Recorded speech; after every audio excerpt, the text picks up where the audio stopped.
Je déclare ouvert ce conseil municipal du 16 janvier 2023. Et tout d'abord, je vous présente ce que je n'ai pas vu, mais même si je vous ai vu, on peut recommencer, mes meilleurs vœux de santé, bonheur pour 2023, en attendant de le faire de manière un petit peu plus complète ce vendredi à 19 h à la Pirogue, où vous êtes bien évidemment toutes et tous cordialement invités. J'excuse, mais momentanément, Pierre Miraillès, qui a des problèmes de train. Et donc, tous les autres sont ici. Je les en remercie. Nous allons désigner un secrétaire de séance. Y a-t-il des candidats? Est-ce que M. Joly est toujours candidat?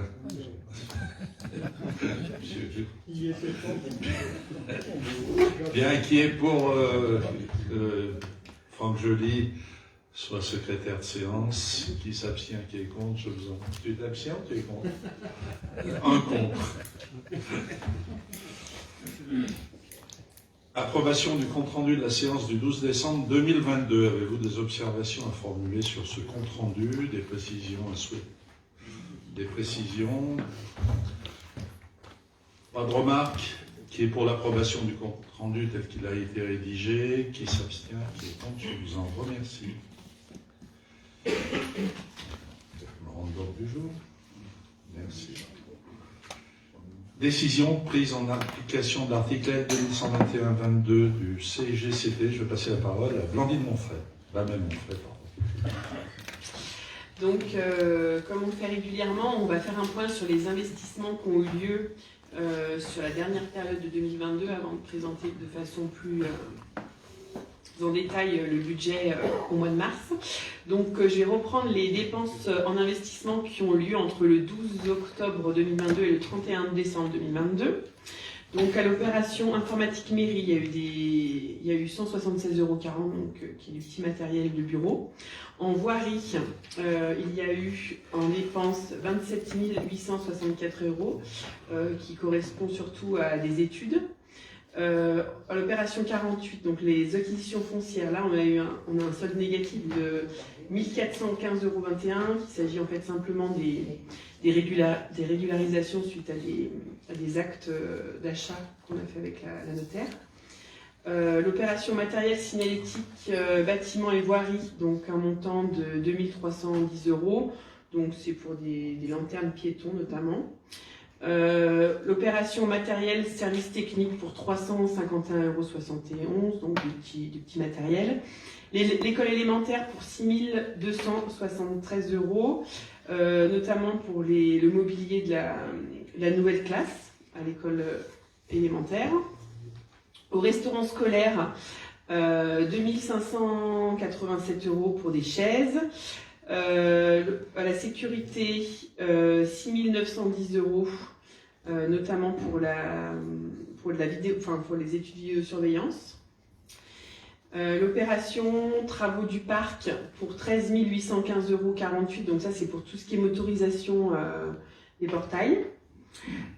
L'opération gymnase du parc pour 11 409,60 € par rapport aux portes de secours, les 2 portes de secours.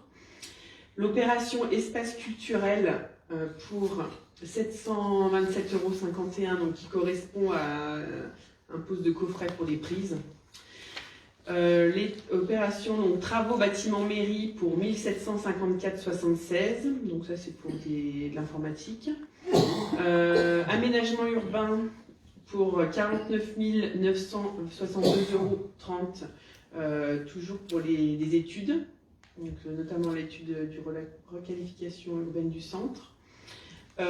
Pour la partie logements communaux, pour 3 608,11 €, donc notamment pour des postes de VMC. Pour l'opération Pôle Jeunesse, notre nouvelle opération cantine et tout ce qui gravite autour, pour 33 501 €, qui correspond à des études et également des évacuations de gravats. Et pour finir, une opération financière l'opération financière de 750 €, qui est la restitution d'une caution d'un locataire qui est parti. Donc, ce qui fait un total général sur la période que je vous ai annoncée, donc du 12 octobre au 31 décembre, de 160 587,86 €. Voilà. Est-ce qu'il y a des questions par rapport à ça?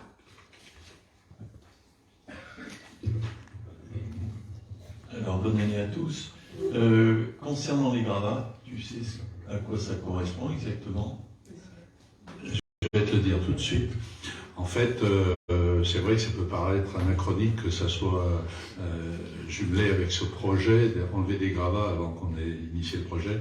En fait, il s'agit de tous les gravats qui sont sur le terrain qui est derrière les établissements gros que nous avons évacués.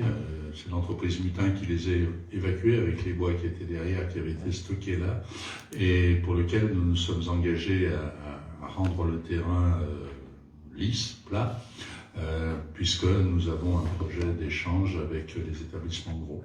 Voilà. Donc il doit y avoir 22 000 d'évacuation de gravats. Ces gravats ont été évacués, ce sont des gravats à peu près propres sur le site de Gravin. Ils ont été régalés de façon à ne pas créer d'aspérité inutile. Okay. Merci. Est-ce qu'il y a d'autres questions? Je vous lis la délibération. Donc, Monsieur le maire faire part à l'Assemblée des décisions prises en application de l'article L 2122.22 du Code général des collectivités territoriales. Une pièce jointe présentant le détail de ces décisions a été transmise avec la note de synthèse. Donc, après la délibération, donc, le Conseil doit prendre acte des décisions prises du 12 octobre 2022 au 31 décembre 2022 en application de l'article L 2122.22 du Code général des collectivités territoriales. Donc, qui est pour prendre acte? Qui s'abstient? Merci. Annulation de partage de la taxe d'aménagement. Je vous rappelle que je vais vous lire le texte et puis après je vous en parlerai un peu plus longuement. Le maire rappelle que l'Assemblée délibérante lors du Conseil municipal du 14 novembre 2022, pour répondre à l'obligation réglementaire fixée par l'article 109 de la loi de finances pour 2022, a décidé d'adopter le principe de reversement de 17,5% de la part communale de taxe d'aménagement à la communauté de communes Saône-Beaujolais. En date du 1er décembre 2022, la loi numéro 2022-1499 de finances rectificative pour 2022 a spécifié qu'il n'y a plus d'obligation de reverser tout ou partie de la taxe d'aménagement perçue par la commune à l'établissement public de coopération intercommunale. Par ailleurs, la loi, dans son article 15, précise que les délibérations prévoyant les modalités de reversement au titre de 2022 de toute ou partie de la taxe perçue par la commune à l'établissement public de coopération intercommunale ou au groupement de collectivités dont elle est membre demeurent applicables tant qu'elles n'ont pas été rapportées ou modifiées par une délibération prise dans un délai de 2 mois à compter de la promulgation de la présente loi. Le maire propose au conseil municipal de se prononcer avant le 1er février 2023 pour permettre à la commune de Saint-Georges-de-Renins de bénéficier de la totalité de la taxe d'aménagement. Vu le Code général des collectivités territoriales, vu la loi numéro 2022-1499 de finances rectificatives pour 2022, le conseil municipal, après délibération, annule la délibération numéro 2022-54, annule le principe de reversement de 17,5% de la part communale taxe d'aménagement à la CCSB, conserve la totalité de la taxe d'aménagement de la part communale au profit de la commune de Saint-Georges-de-Renins, autorise le maire ou son délégataire à signer toute pièce nécessaire à l'exécution de la présente délibération. Et j'accueille avec grand plaisir Pierre Miralles, qui a quand même pu être mené à bon port par la SNCF. Alors,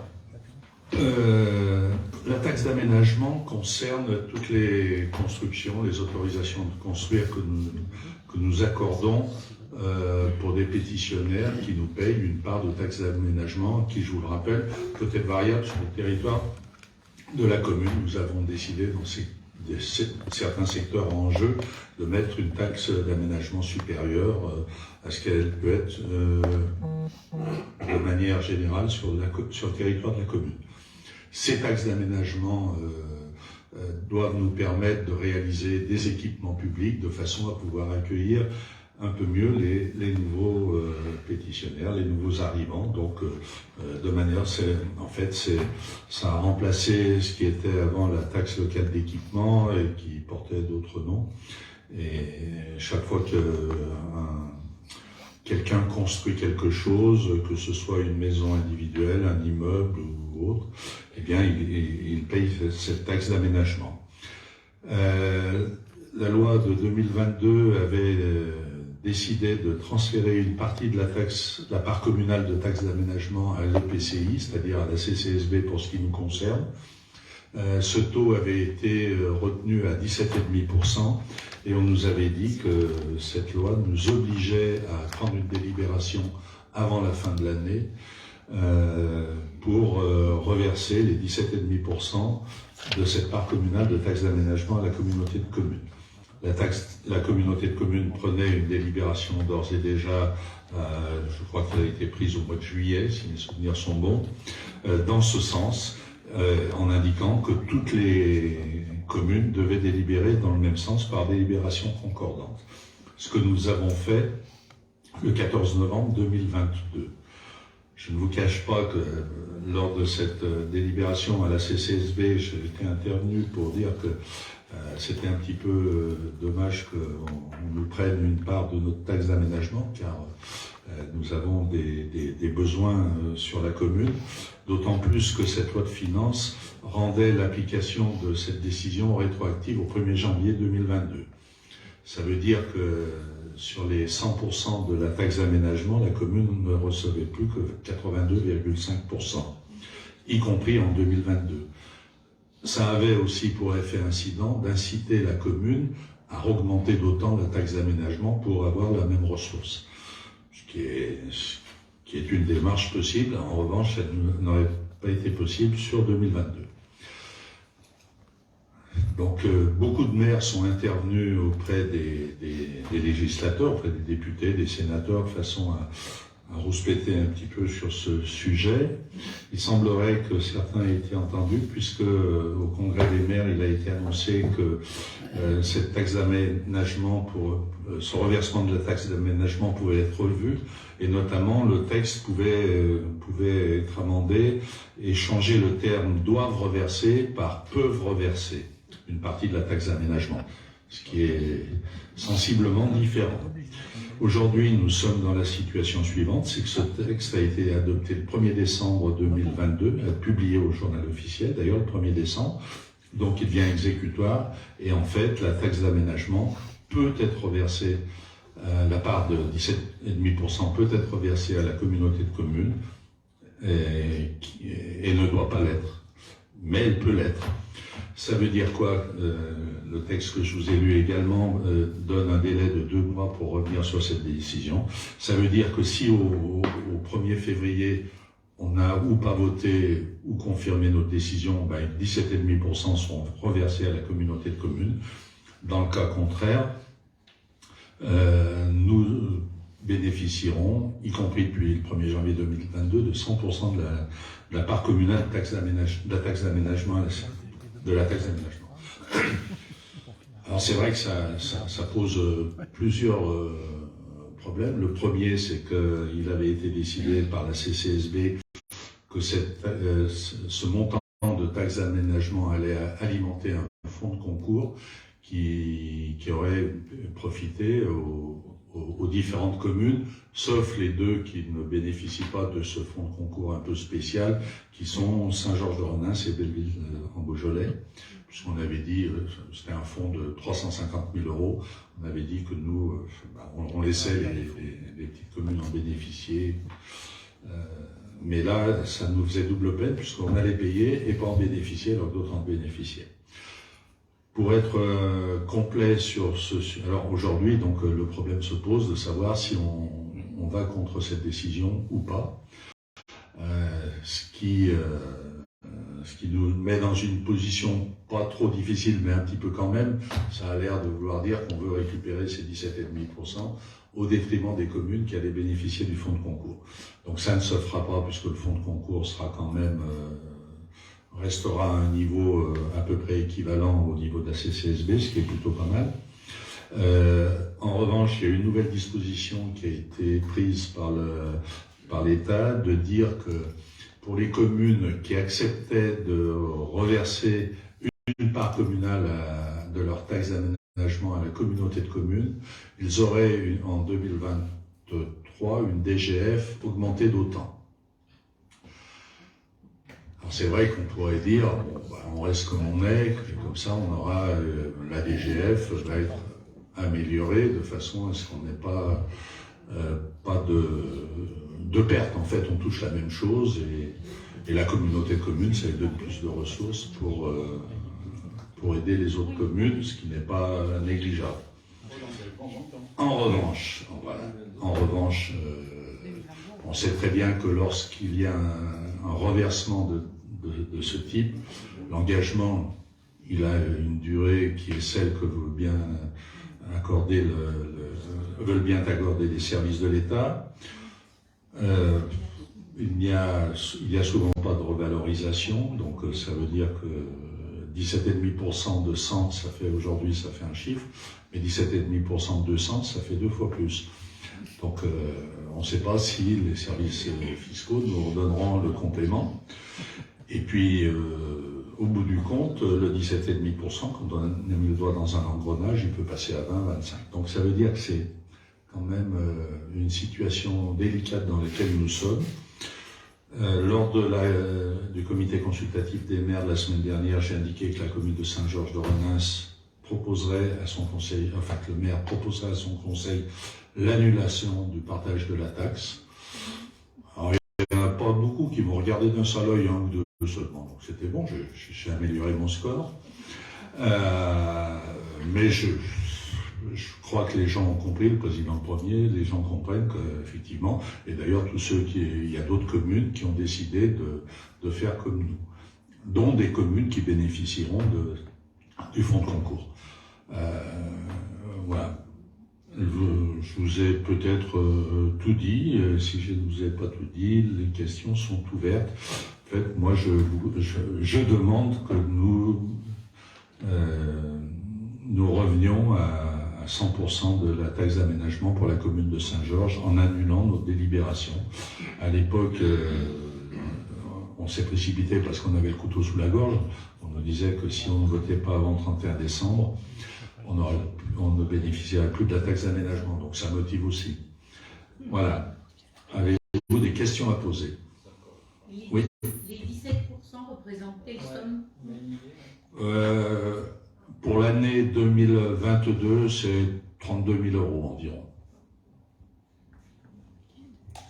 C'est pas énorme non plus, mais bon, c'est quand même pas mal. Je vous rappelle une petite chose. Hein. Il y a 2 chiffres que j'aime bien donner. Je parle sous contrôle de Blandine. Notre DGF, dotation générale de fonctionnement des services de l'État, en 2013, 770 000 €. En 2022, pour l'année 2022, on avait budgété 50 000 et en fait on a eu 28 000. La magie. Et ils nous avaient trop payé. En 2 fois 100. Les autres communes, elles ont voté déjà dans la commission de communes? Non, moi je sais qu'il y en a une qui doit voter dans la semaine. En fait, on va être les premiers, là, c'est ça? Ouais, pour une fois, on sera les premiers d'accord. On a les bilans. Ça dépendait des conseils municipaux. Oui, ça dépendait. De toute façon, après le 1er décembre, c'est cuit. Il n'y aura plus de retour en arrière. Février, pardon. Ça va se voter au mois de janvier, là. Si on avait pas eu le conseil d'ici le 1er février, on aurait été un peu gêné. Vous faites un conseil extraordinaire, c'est pas un problème. Bon, merci. Et la tendance, la senti comment? Je sais pas. En fait, les gens ne sont pas trop exprimés parce que c'est vrai que c'est un sujet un petit peu délicat et puis il y en a beaucoup qui n'étaient pas au courant. Et le fond, on se fait des recettes d'investissement avec le reversement de la TAM, la taxe d'aménagement, et que la dotation, c'est en recette de fonctionnement. C'est étonnant que... Ça vient des services fiscaux. Oui, mais c'est étonnant que ça soit pas la même... Tout à fait, mais je suis d'accord avec toi. Alors après, est-ce qu'on a Euh, plus intérêt à avoir des recettes En d'investissement? revanche, la taxe d'aménagement, je pense qu'on l'impacte dans les frais de fonction. C'est dans les recettes de fonctionnement. Non? Non, Non, c'est vraiment. C'est en recettes d'investissement? La taxe d'aménagement, c'est en fait. Donc 7411 la DGF. Ben, vous l'avez le texte de Philippe Serre, hein. Cette solution. Pardon. Je trouve que c'est bizarre de ne pas redonner une compensation en recettes d'investissement. puisque- Oui, bien sûr, tu as raison. Non, mais tu as raison pour l'équilibre des comptes. Ouais, voilà. Ouais, Alors, tout à comment ils fait. vont faire d'ailleurs? Alors, moi, j'ai pas vu un texte, Voilà, en fait, c'est le DGS, la CCSB qui nous a. Bon. Bon. Et le fonds de la CCSB va être alimenté par quoi là? Si c'est pas- Mais c'était déjà alimenté. Il y avait un fonds de 350 000 euros hein, auparavant. Il avait été voté antérieurement. Bah, ça fait une recette complémentaire.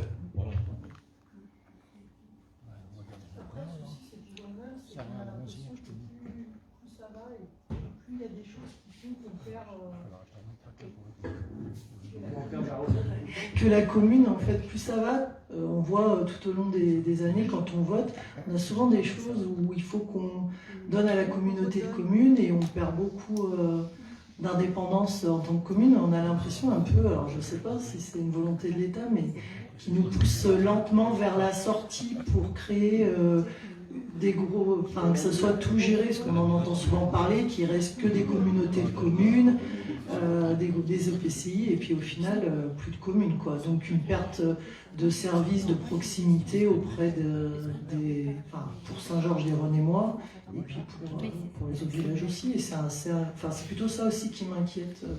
On voit beaucoup de votes, tu nous proposes souvent des votes où on doit un peu donner de notre pouvoir de décision. Alors, c'est complètement vrai. De toute façon, on est en train de recentraliser beaucoup de choses et on est en train de faire des grosses machines, des grosses structures au détriment de la proximité. Ça, c'est clair, c'est à peine voilé hein, comme message.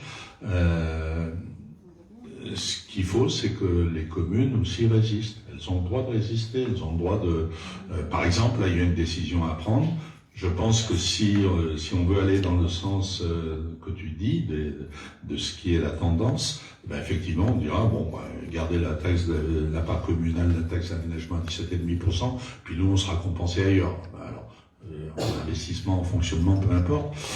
Mais c'est effectivement cette tendance, et c'est la raison pour laquelle je pense qu'il ne faut pas avoir d'état d'âme à revenir sur cette décision et conserver notre capacité de financement. Qui veut intervenir? Olivia. Patrick, j'ai une question concernant le taux. Le taux de la taxe d'aménagement, là, il est à la main de la commune? Oui, c'est nous qui le décidons. D'ailleurs, je vous rappelle qu'on l'a voté et on le décide on peut décider sur le périmètre de la commune. Alors il y a des taux. Je crois que sur le périmètre total, ça doit être 4%. Et puis, sur certains secteurs en jeu où il y a des aménagements à faire un peu plus forts, on peut aller jusqu'à 20%. D'accord. Non, c'est pas uniforme. Non. On peut dire sur le secteur de Gravin, par exemple, c'est X%, mais 2 fois plus, 3 fois plus que... Il y a un plancher et un plafond, en fait, c'est ça que tu m'as indiqué. Oui. Ah, là, Oui. ok, d'accord. Et le plafond est à 20%. Oui. Et le minimum est à... Bah, Zéro. non. D'accord. Donc, ouais, d'accord. Oui, il faut des recettes. D'accord. Mais 4, c'est assez court. D'accord, donc on en est loin quand même. Non, parce qu'effectivement, ça fait. J'avais le souvenir que ça avait un bon montant, cette taxe d'aménagement. Il ne faut pas le comparer au 17. Ah non? Non, c'est pas pareil. Non, mais 17%, c'est la part des 4%. C'est la part de reversement. Non, mais d'accord, ok. Voilà, mais c'est toute ma question.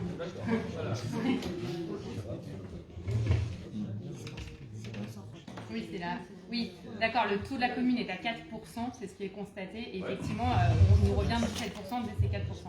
Ok. Ouais, non,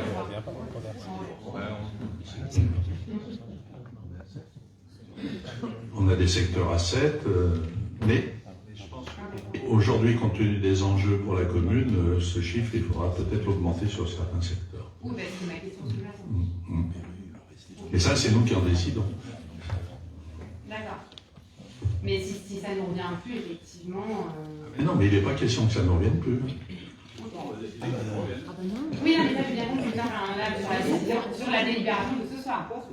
Jusqu'à ce que le législateur... Tout à fait. Merci. Je veux intervenir. C'est un sujet important et intéressant. Et voilà. Pas d'intervention. On passe au vote. Vous voulez que je vous relise la délibération ou non? Donc, qui est pour adopter cette délibération qui aura pour effet que la commune conservera sa taxe d'aménagement en totalité, 100% de ce que nous avons voté sectoriellement? Qui est pour? Qui s'abstient? Qui est contre? Je vous remercie.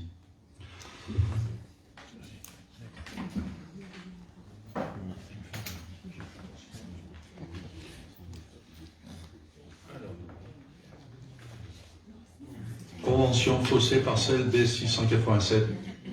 Je m'y colle que ça. Bien, en fait, c'est un petit sujet. Vous avez reçu une convention. Je vous lis le texte de la délibération et puis après, je vous donnerai plus d'informations.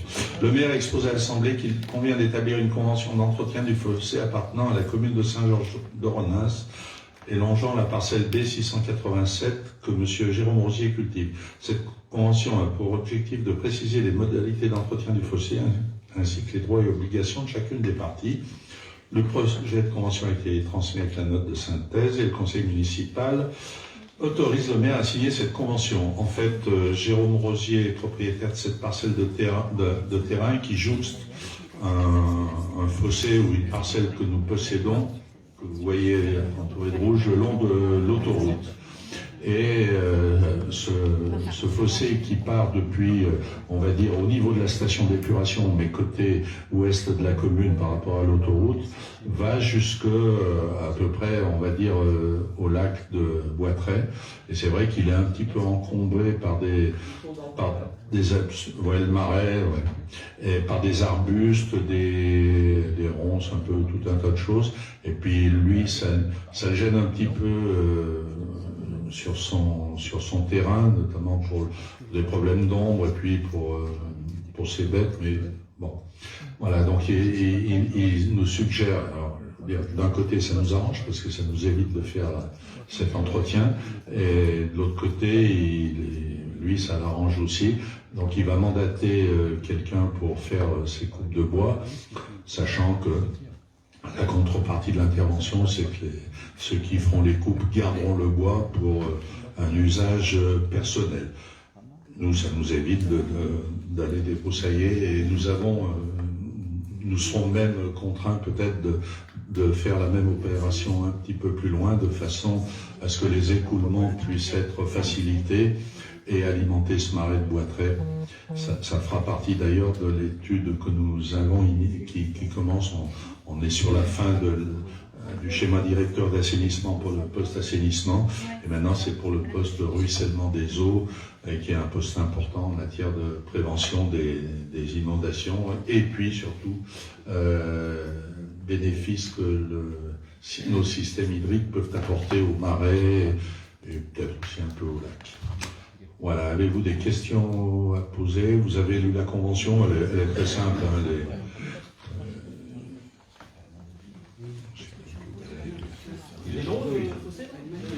Hein, le fossé, alors sur sa parcelle, il doit faire 150 ou 200 mètres, et sur la longueur, il doit faire 1,5 km, voire 2 km. Ouais.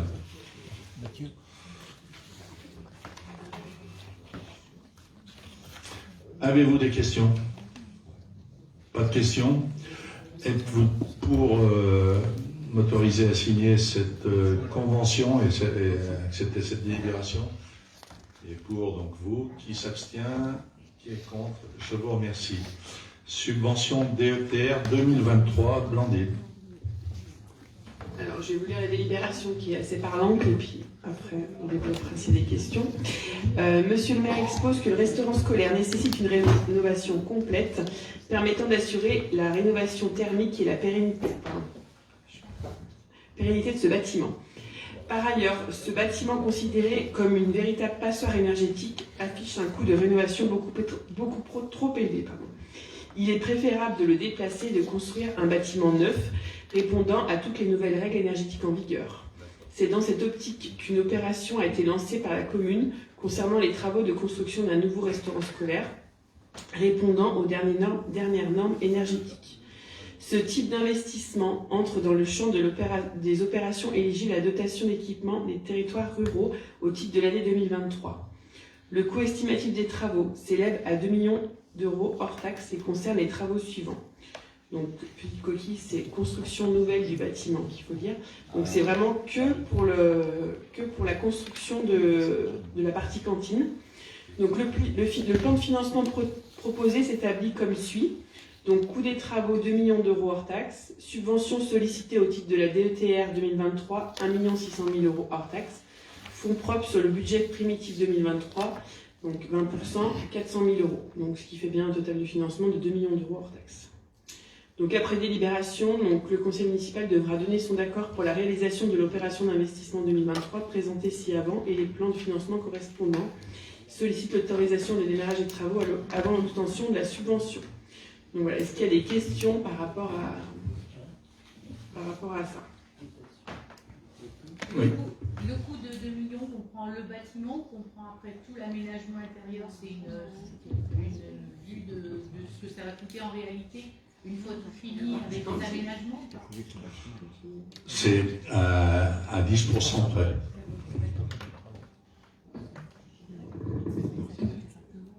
Et c'est un bâtiment qui va avoir à peu près quelle surface? Ça double, ça fait quoi au niveau surface par rapport Autour de 600 mètres carrés, je crois. Et ça permet de recevoir évidemment plus. D'accueillir les enfants avec des prévisions d'augmentation. Oui, parce qu'il y a l'agrandissement de l'école, non? Il y a 2 classes. Oui, mais là, on n'est que là-dessus, puisque pour bénéficier de la DETR, il faut avoir que ce projet. C'est sur ce projet. Et la subvention, elle est sûre. Non, elle ne sera pas aussi élevée. Parce que, en fait, on met le plafond qui est de 80%. Mais si on a une partie du plafond, c'est déjà pas mal. La délibération, c'est simplement d'autoriser à C'est d'autoriser à solliciter les subventions. En fait, on s'inscrit pour les subventions. Après, les services de l'État vont nous dire oui ou non, vous êtes éligible, ils vont nous donner un montant, et puis après, il faut construire notre projet en fonction de ça. Mais on est obligé de s'inscrire. Et sous quels critères on décide de donner 40%? Sur des critères d'intérêt, alors des critères environnementaux, des critères, enfin tout un tas. Mais aujourd'hui, je dirais sur la pertinence, notre projet devrait être éligible sur sa pertinence. Après, il y a d'autres critères, il y a le coefficient d'intégration fiscale, il y a tout un tas de critères qui rentrent en ligne de compte. Alors déjà, c'est avoir le principe d'octroi d'une subvention, et après... Et derrière, ça nous impose dans le projet des panneaux photovoltaïques, par exemple. Non, il n'y a pas de critères... Alors aujourd'hui, il n'y a pas de critères de ce type. Alors c'est certain qu'après, il y a le caractère environnemental, mais de toute façon, dès lors qu'on construit, aujourd'hui on est en RE, enfin on a un minimum de niveau à obtenir. Après, les énergies renouvelables, tout dépend comment l'architecte verra le projet. Et la subvention, qui est-ce qui la donne? C'est l'État? L'État. Directement, c'est pas le département. Oui. Non, c'est l'État. Là, c'est l'État. Après, on pourra demander d'autres subventions très chères. Mais là, c'est l'État. À la base, la rénovation, elle avait été chiffrée à peu près à combien? Si elle avait dû... Oui, non, c'est une bonne question. En 2014, enfin non, en 2013, puisqu'on est parti en 2014, on avait fait une étude complète de rénovation de la cantine scolaire, avec un agrandissement, une salle de repos, avec la mise en accessibilité totale. Nous étions 1 200 000.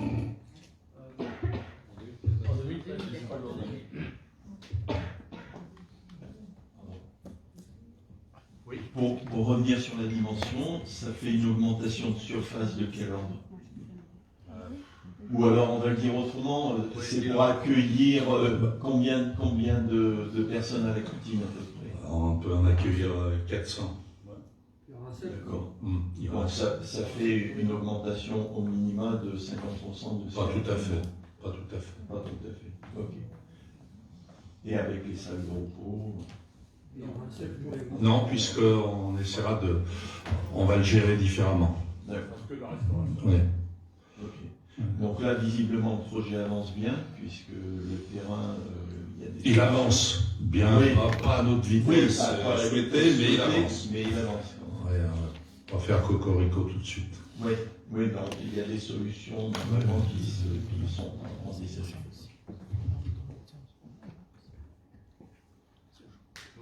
D'autres questions, pardon. Il ne faut pas se focaliser sur les 1,2 million de subventions. Non, ça c'est du rêve. 1,6 million. Non, mais c'est du rêve. Si on a, Même si on a 300 ou 400, ça sera déjà bien. Oui, bon, si on ne rêve pas, ça fait pas grand-chose. Voilà, il faut de l'utopie.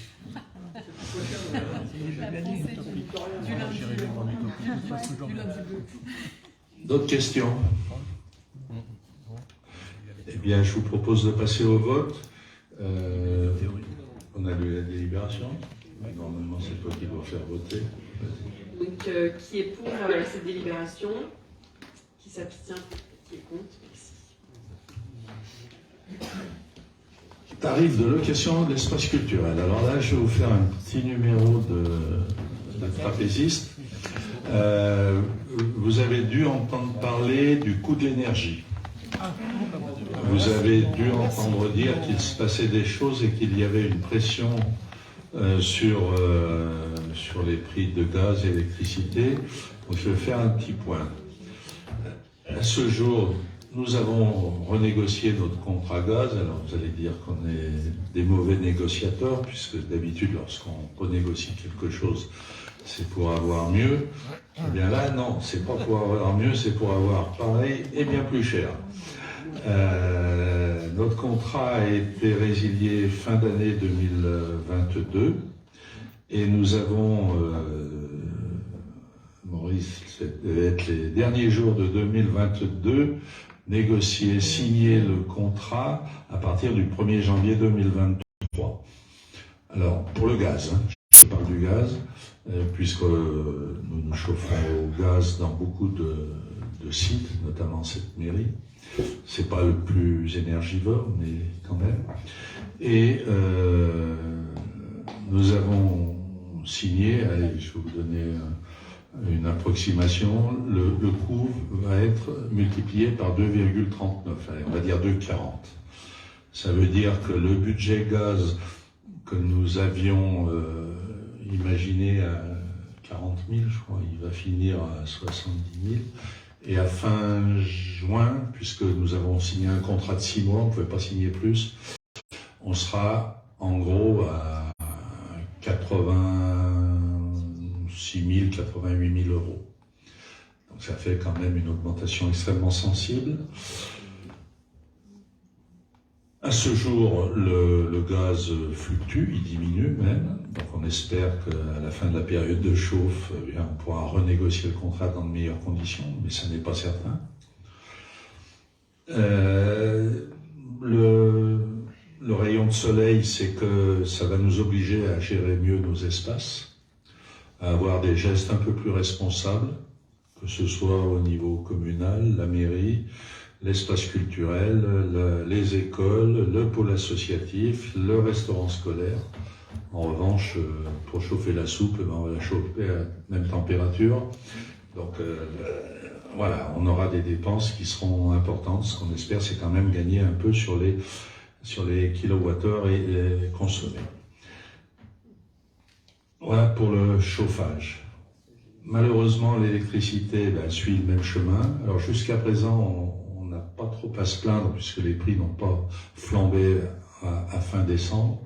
En revanche, depuis le début de l'année, il y a eu une pression énorme et comme nous sommes comme les entreprises sans bouclier, sans protection, que le bouquet de RTE, de façon parfois incompréhensible, est indexé sur le prix du gaz aussi.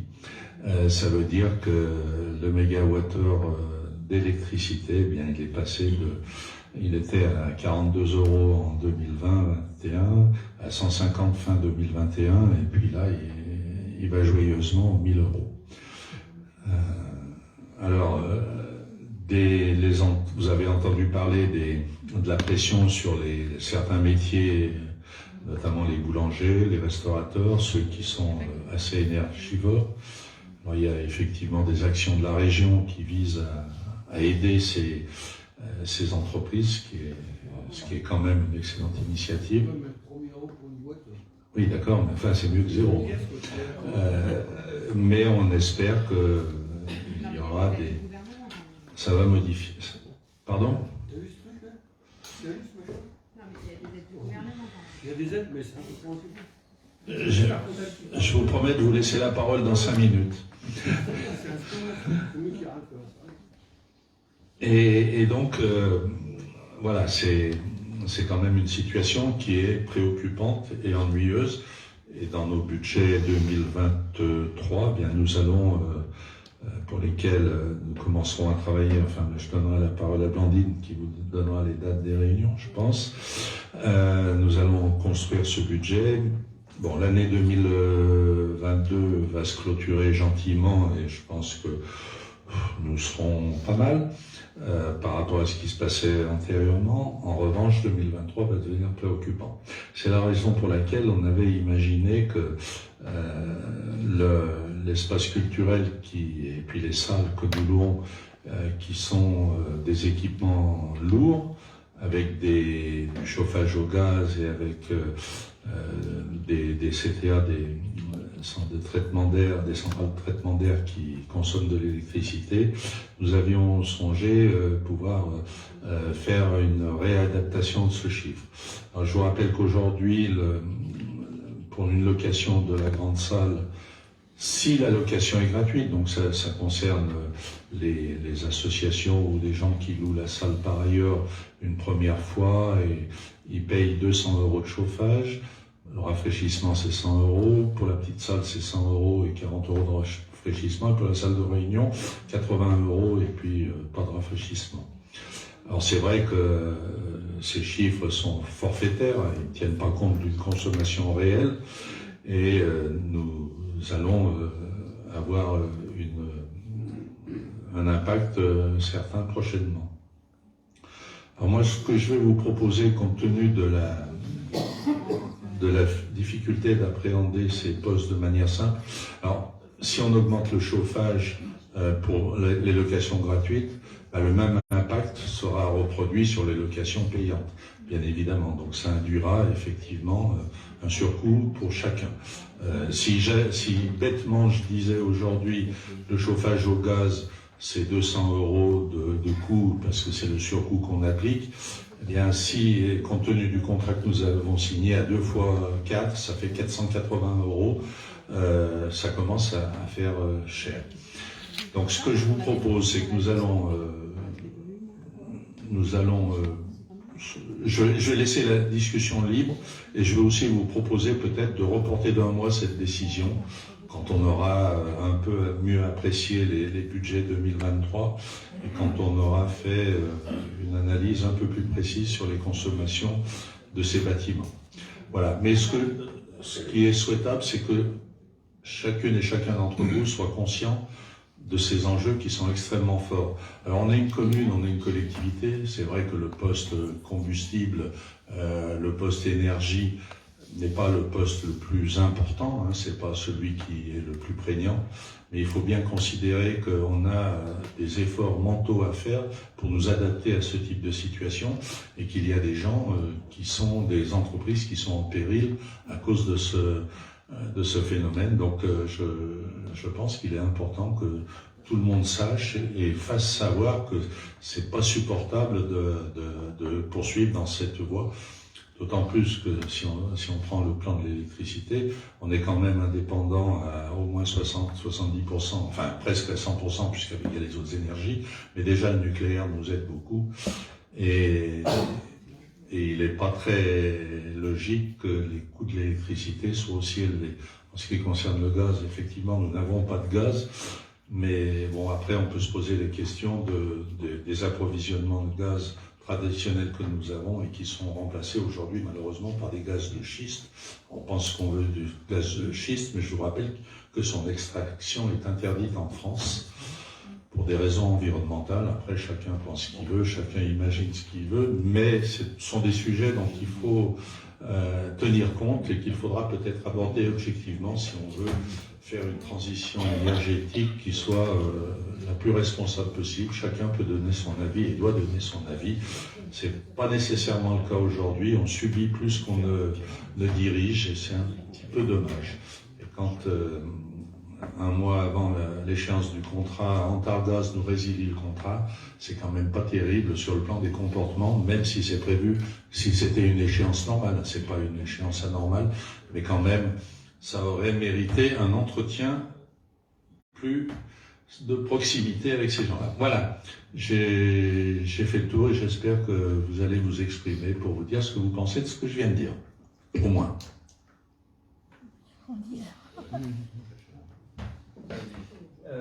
Est-ce qu'on connaît la part de la consommation Appuie sur le bouton. Je sais pas.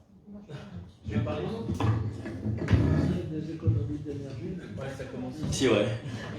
Est-ce qu'on connaît la part de la consommation de l'espace culturel sur la consommation globale de tous les bâtiments communaux? Est-ce que l'espace culturel, en termes de consommation de gaz et d'électricité, c'est... On la connaît, mais je ne l'ai pas à cet instant précis, je te la donnerai. Ouais, ça doit être 17%. 17% de... Alors, on a réuni toutes les associations en leur disant il faut que vous serriez la vis. Certaines, oui, elles jouent le jeu en général, puisqu'on a regroupé vous savez, les bâtiments, ils ne sont pas trop occupés au pôle associatif. C'est quand même un des postes les plus importants de consommation d'énergie. Et parfois, il y a des salles qui sont occupées quelques heures par semaine. Donc il va falloir aller là. Il y a eu des regroupements qui ont été faits.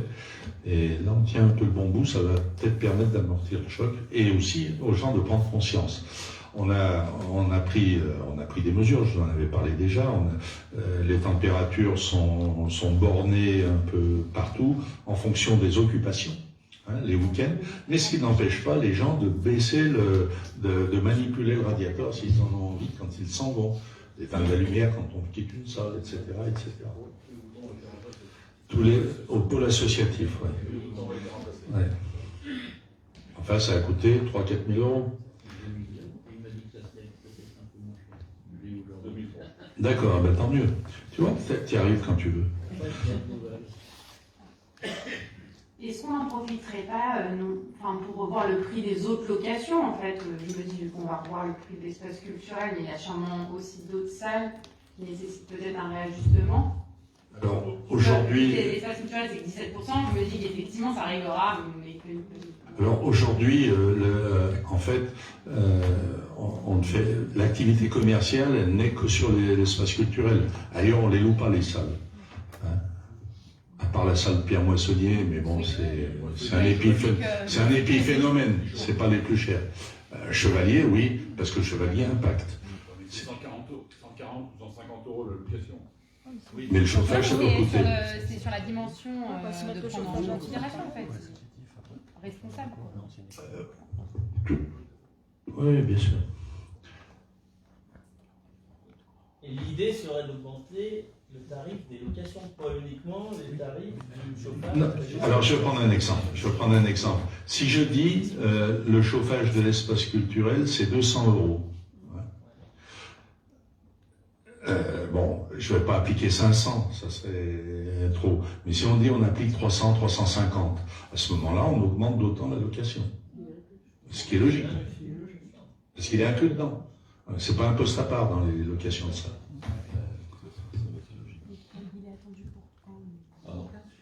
De toute façon, ça semble être une obligation d'augmenter les tarifs de location puisqu'il y a du chauffage et il y a de la consommation d'électricité. Donc après, c'est effectivement de réfléchir au montant qu'on va poser. Et d'un autre côté, est-ce qu'il ne faut pas réfléchir à produire un peu d'énergie à Saint-Georges? C'est-à-dire soit par des toitures avec du photovoltaïque à certains endroits qui peuvent être, je ne sais pas, dans des parkings ou le terrain de boule, je ne sais pas. Hein, et est-ce que ce n'est pas le moment pendant qu'on a un petit peu de trésorerie? Je pose la question. Alors, aujourd'hui, on attend d'une société qui s'appelle Corfou une proposition pour mettre des panneaux solaires sur l'espace culturel, mettre des panneaux solaires et éventuellement sur l'école élémentaire, des ombrières sur le parking de la salle culturelle, et on a demandé les jeux de boules. C'était une bonne idée, mais c'est pas ce qui les passionne le plus, les jeux de boules, parce qu'il y a un peu d'ombrage et enfin, c'est pas un grand, mais c'est une voie que nous avons explorée et qui devrait, on attend les réponses. Et puis après, il y a à voir pour toutes les nouvelles constructions des énergies différentes. Et peut-être pour remplacer des chaufferies gaz par autre chose. Non, je disais, ça avait déjà été évoqué, de mettre des panneaux photovoltaïques sur la côte Sèvres. Autant y aller, quoi. Pardon ? Autant en profiter maintenant. Oui, mais alors, attention, c'est pas aussi simple. Le panneau photovoltaïque, c'est pour ça, les endroits où on a pensé, il ne faut pas les mettre n'importe comment, n'importe où. Et puis le panneau photovoltaïque, nonobstant tout ce qu'on peut dire, ça a ses limites aussi. C'est quand même pas la panacée en termes de résultats. Hein, mais c'est indispensable de toute façon. Parce qu'on n'aura pas assez d'énergie pour nourrir les véhicules électriques. On va produire de l'énergie quand il va faire beau et le jour notamment, alors que la salle culturelle a surtout besoin la nuit. C'est peut-être pas non plus... Alors, oui, alors... Non, mais c'est pas encore les batteries. Ça va venir, mais c'est pas encore. Non, aujourd'hui, on peut être en autoconsommation partiellement et avec des contrats de revente d'énergie à d'autres moments.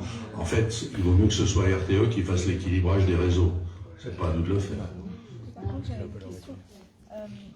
Les personnes qui ont loué l'espace culturel là, en janvier, février, mars, le chauffage et oui, le mois du chauffage, les tarifs ont été révisés ou ils ont loué Mais non, on respecte ce qu'on a dit. Ils ne sont pas révisés. Tant qu'on n'a pas révisé les tarifs ici, ils ne seront pas changés. Justement, moi je voulais revenir là-dessus, puisque là on parle solution, je voulais juste revenir sur les tarifs. C'est qu'en fait on ne distingue pas location été-hiver.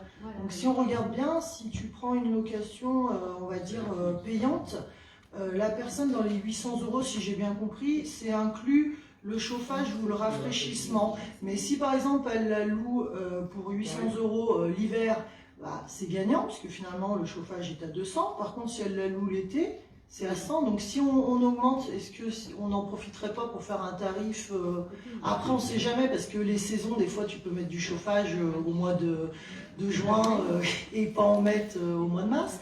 Mais si tu veux, quelque part, finalement, la personne qui loue, si c'est inclus dedans, au final, celui qui loue pas, bah, il sait, puisque si c'est l'hiver, il va payer du chauffage, si c'est l'été, il va payer un rafraîchissement, mais celui qui paye, au final, il n'y a pas de différence qui est faite entre l'été et l'hiver. Enfin, c'était juste une observation. Mais parce qu'on a un prix forfaitaire. De toute façon, sur ce type d'action, après, il faudrait aller relever le compteur avant, relever après pour facturer le vrai prix. Tu ne sais pas comment il consomme. Il y en a un qui va te couvrir parce qu'il va consommer plus. C'est pareil, pour 2 jours, tu devrais normalement multiplier par 2. Tu ne le fais pas. Donc, tu vois, tu es bien obligé de faire une cote mal taillée à un moment donné. Sinon, ça va être trop compliqué. Mais c'est pour ça que je vous dis, là, on va regarder ça, essayer de faire un tableau un peu plus logique, voire se rapprocher de la réalité quand même. Mais la réalité aujourd'hui, c'est que c'est multiplié par 2,4. Et puis, on reviendra le mois prochain pour essayer de faire quelque chose qui soit acceptable par tout le monde et puis qui corresponde à une réalité.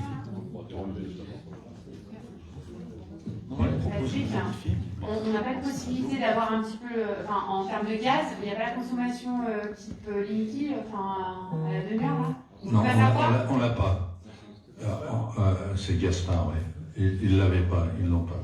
D'accord, parce qu'effectivement, je sais que pour avoir loué un certain nombre de salles, il y a certaines salles qui le prévoient, enfin, en tout cas... Qui louent en réel. Oui, au réel, c'est pour ça.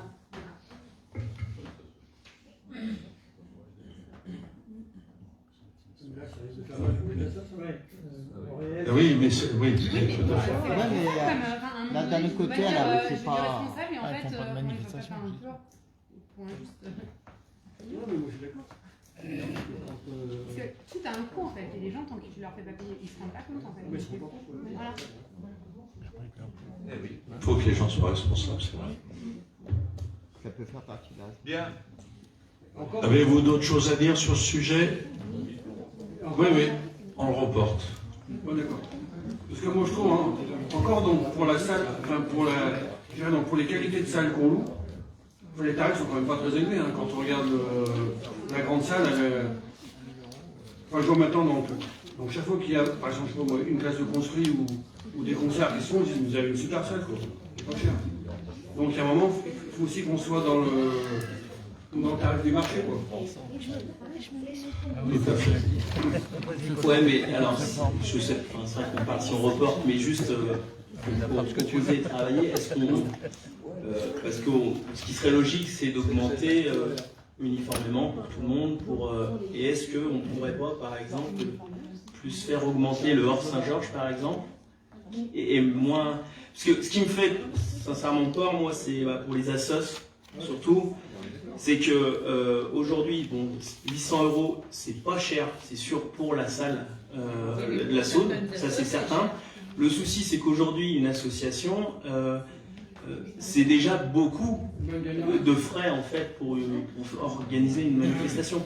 Avant, on avait le foyer, ça n'avait rien à voir, mais c'était une location à 400-500 €, je sais plus, ouais, moins de 400 €. Donc, et j'ai peur réellement que ça freine l'organisation d'événements, quoi. Mais ce qui serait logique et compréhensible d'augmenter, mais est-ce qu'on pourrait pas, par exemple, augmenter pour le hors Saint-Georges plus conséquent, enfin, une plus forte augmentation pour le hors Saint-Georges et moins pour le... Oui, mais c'est combien pour les assos, c'est même gratuite. Elle est gratuite quand même, la première. Par contre. Elle est quand même gratuite. Oui, Chaque association a une location. Excusez-moi, est-ce qu'il ne serait pas intéressant de savoir, parce que là on parle du coût de la salle quand elle est louée, est-ce qu'il serait intéressant de savoir ce que coûte la salle quand elle n'est pas louée, pour savoir le prorata? Non mais, je crois que... C'est pour nous faire pleurer. Non, mais ce que je dis, c'est qu'on veut augmenter peut-être que sur les associations, Mathieu, c'est que ça va peut-être freiner des associations de Saint-Georges qui font vivre et qui font renaître au Saint-Georges, et que peut-être il y a un coût de salle de base qui est existant, peut-être pour les René-moi, pour être plus lissé, on va dire. À mon avis, ça coûte plus cher que ce qu'on Que vous pensez j'ai encore une mauvaise surprise là. Je vous propose que ça va être la bouteille à l'encre. Laissez-nous un mois et puis on va se mettre à plusieurs autour d'une table. Et si qui veut participer à la réunion, il est le bienvenu. Aux réunions, il est le bienvenu, mais on va essayer de faire le plus équitable possible, et ça n'a jamais été notre état d'esprit de taper sur les associations Donc le but, c'est de permettre que les choses se fassent. Et ce qui peut être intéressant dans cette démarche-là, c'est que chaque prenez-moi puisse se rendre compte effectivement de ce que ça coûte réellement, pour qu'ils ne se disent pas c'est cher, c'est pas cher, mais qu'ils aient des points de repère. Le coût de la salle culturelle, on le connaît, il n'y a pas de souci. Après, tu peux comparer avec avec Arlas, avec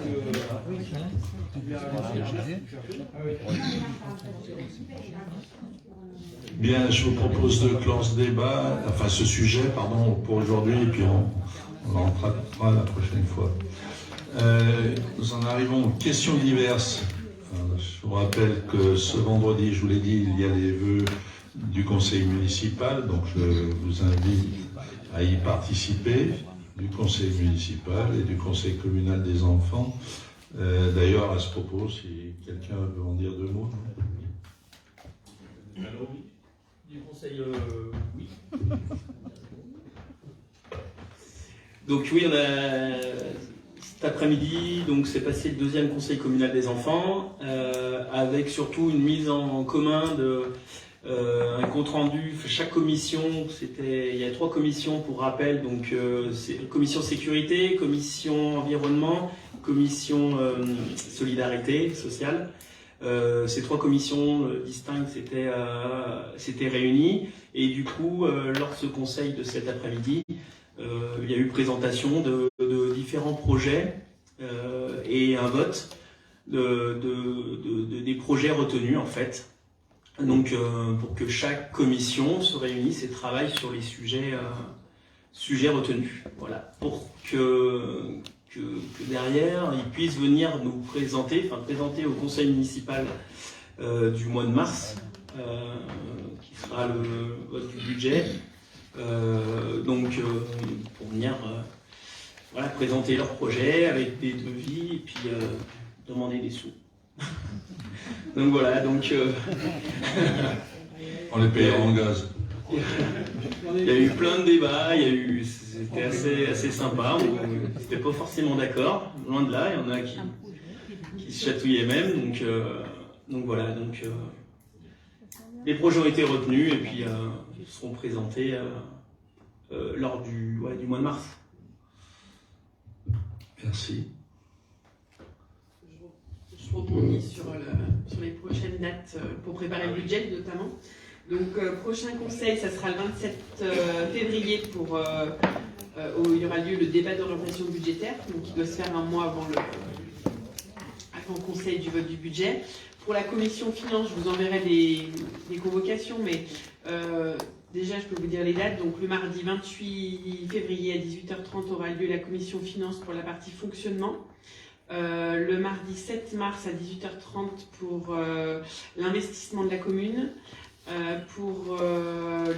Ensuite le 14 mars à 18h30, toujours la commission finance pour les subventions versées aux associations et le budget assainissement. Et le vote du budget aura lieu lors du conseil municipal du 27 mars 2023 à 19h30. Je t'ai dit.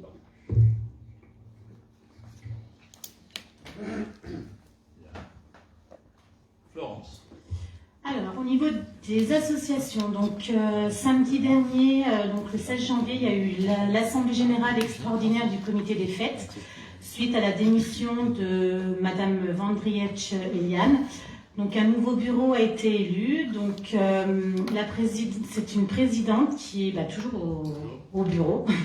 Donc c'est Christine Joly qui sera secondée par Bernard de Jésus. Ensuite, au niveau du secrétariat, c'est Maria Rodriguez et Audrey Pougari. Trésorier, Laurent Rocchini et Éric Dufournel. Voilà pour le nouveau bureau. Sinon, au niveau des manifestations, donc ce samedi 21 janvier, la classe 2006 qui organise sur la place du marché une vente de choucroute. Ensuite, le samedi 28 janvier, la classe 90-2000 pour leur vente de tartiflettes sur la place du marché également.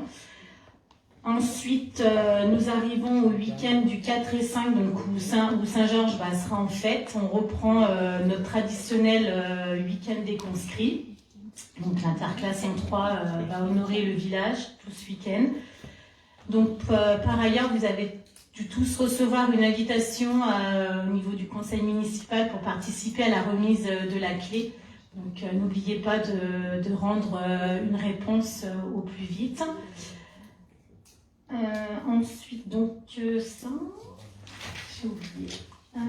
Après le samedi 18 février, le secteur bouliste organise au Boulodrome de Belleville une journée découverte. Donc c'est ouvert à tous ceux qui veulent découvrir ou faire une initiation à la boule lyonnaise. Et le du club de Saint-Georges. Oui, ils font partie du secteur bouliste. Oui. Et le dimanche 19 février, l'interclasse en œuvre qui proposera un gratin d'andouillettes. Voilà. J'espère avoir oublié personne.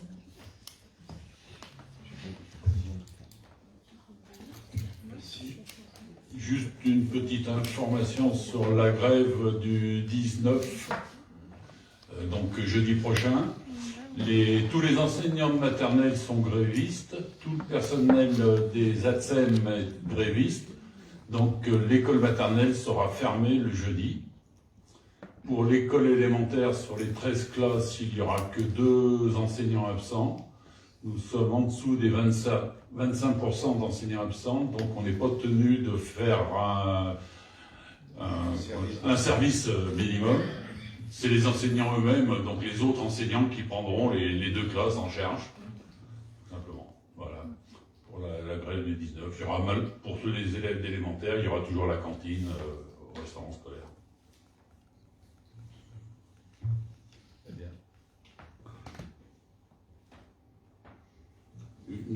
Oui.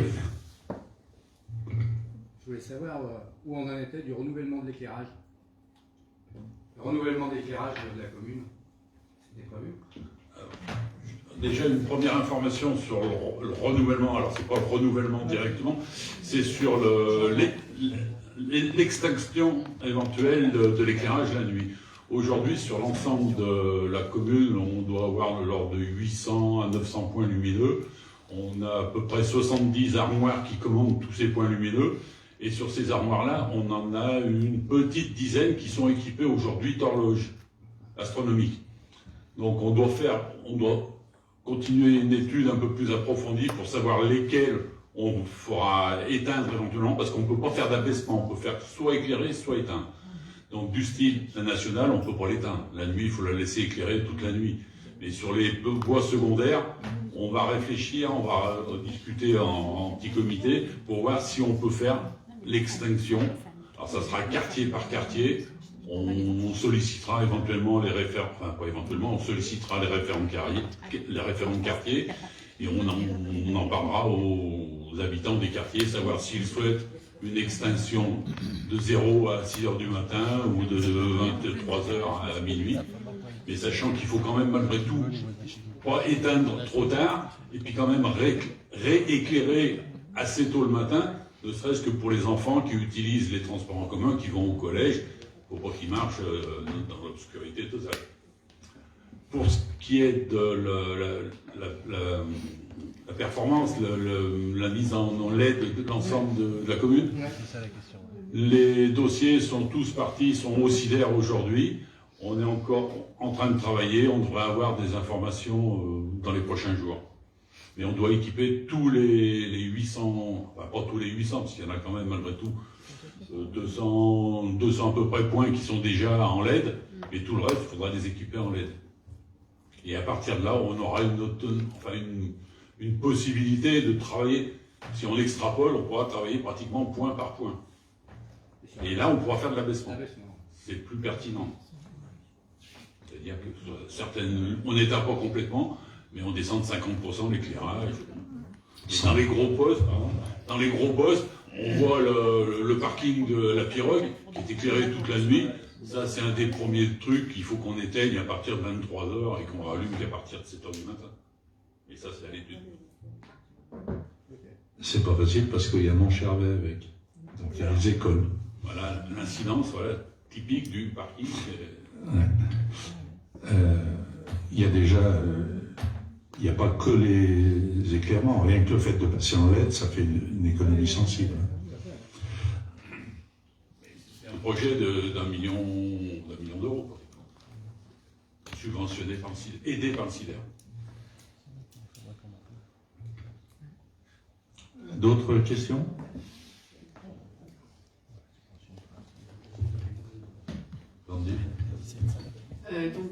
Simplement, il y a eu lieu aussi une nouvelle assemblée générale avec un renouvellement de bureau pour l'association des familles. Monsieur Jomain, qui était président depuis de longues années, voire même décennies, a été nommé président d'honneur. Et c'est Fouzia Amirache qui prend la présidence avec un nouveau bureau de jeunes parents. Voilà.